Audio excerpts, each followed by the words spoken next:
Kwa mantiki ni sahihi kusema chanzo ni kile kile, lakini watu wanaongezeka. Ni kweli, ila jitihada pia za kuongeza maji zinaendelea kufanyika. Inapofika sehemu eneo limepata maji, limekosa maji kabisa, huwa tunafanya kuchimba kisima eneo husika ili iweze kuwasaidia wananchi. Na ndio maana tunahesabu maji ni huduma. Huwezi ukafika sehemu ukasema hapana, hatutawaungia maji. Maji watu wataendelea kuungiwa, lakini inapofika sehemu mahitaji yanaongezeka zaidi kwenye eneo husika, basi tunatafuta chanzo mbadala ili kuweza kuwahudumia wananchi wa eneo hilo husika.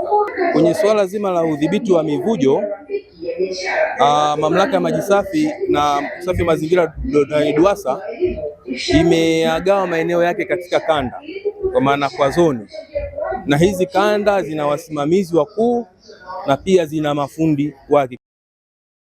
Kila mtaa kuna fundi ambaye kazi yake kubwa ni kuzuia mivujo, na namna ya kuzuia mivujo ni mafundi wetu wanatembea site kukagua maeneo yao kama kuna uvujaji na udhibiti, lakini pia wateja na wadau kutupa taarifa.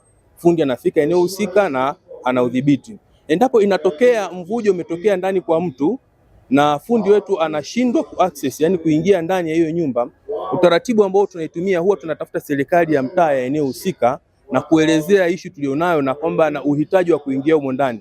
Mara nyingi serikali ya mtaa husika huwa wanatusaidia kuwasiliana na mtu. Wakati mwingine unakuta mtu amesafiri tu, watu wana biashara zao, wana majukumu yao, mtu anasafiri, anaondoka, anaacha huko nyuma, kumbe bomba limepasuka ndani, anakuwa hafahamu.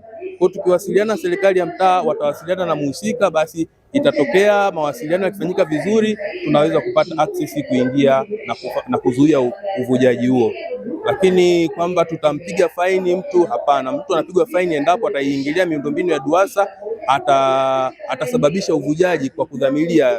Mathalani kalipasua bomba, kapasua mita ya maji kusababisha uvujaji, huyu mtu anaingia kwenye gharama ya kulipia maji yale yaliyopotea. Lakini kama ni uvujaji wa kawaida tu umetokea wenyewe bomba limepasuka, basi tutajitahidi kufika ndani kwa kutumia serikali ya mtaa na pia kushughulikia uvujaji husika.